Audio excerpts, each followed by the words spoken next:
In the dimly lit maternity ward, a heavy silence enveloped the room. The new mother, fatigued yet radiant, held her newborn son with a fierce protectiveness.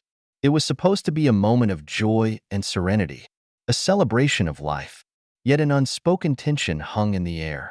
As Ava cradled her son, the sterile walls of the small-town hospital seemed to close in around her.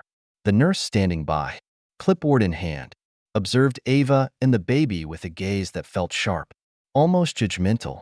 The nurse, a middle-aged woman named Margaret, pursed her lips. Her demeanor carried an edge that felt out of place in such a setting. Ava, ever attuned to unspoken signals, met Margaret's gaze but found no warmth there. Instead, there was a flicker of something disapproving, something that made Ava's skin crawl. "Should I take him now?" Margaret asked, her voice clipped and cool, breaking the stillness of the room. Ava instinctively tightened her hold on her son. "Take him? Why?" Margaret offered a thin-lipped smile. "Routine tests," she replied, her tone devoid of empathy. "We need to ensure everything's in order." Something about Margaret's manner made Ava's chest tighten. Her eyes lingered on the nurse's outstretched hands, noting a possessiveness in her movements that felt unsettling. Ava's instincts, honed by years of navigating subtle prejudices, screamed at her to keep her son close. Margaret's tone hardened, impatience creeping through her professional facade. "I know you're tired. It might be better if I just—" "No," Ava interrupted, her voice trembling but firm. "I'd like to keep him here with me."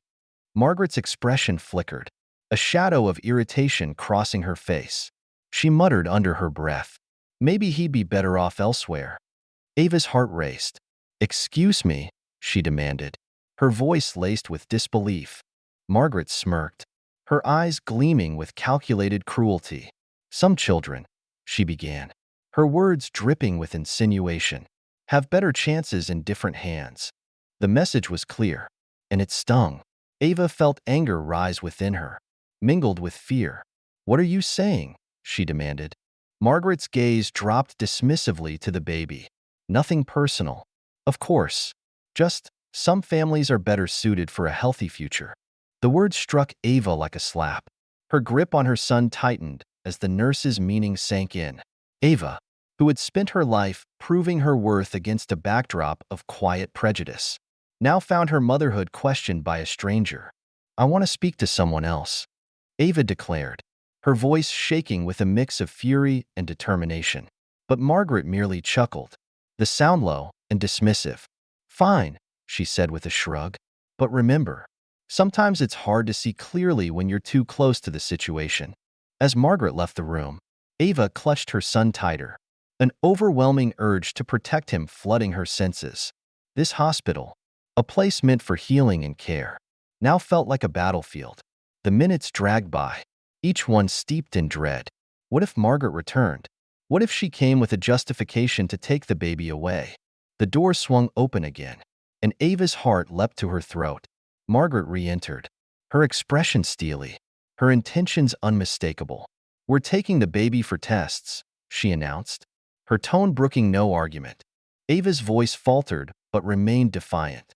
"I never agreed to that." Margaret's patience appeared to snap.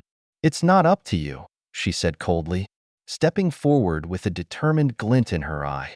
The door burst open once more, and a commanding voice cut through the tension.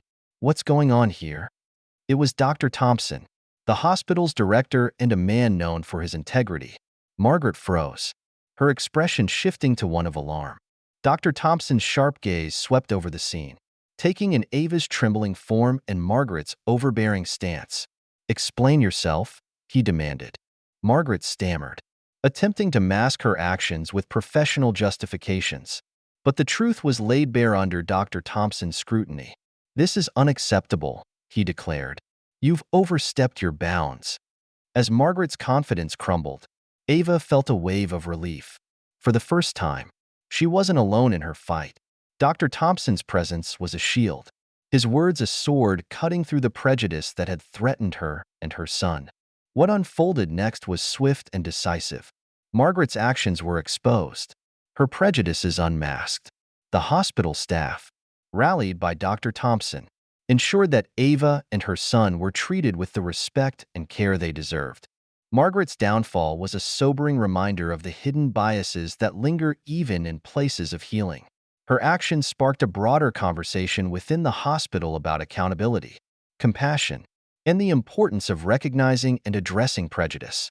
Ava's story became a catalyst for change, inspiring policies aimed at fostering inclusivity and respect. Ava, her husband Marcus, and their son Liam emerged from the ordeal stronger than ever. Their bond, forged in the fires of adversity, became a testament to resilience and the enduring power of love.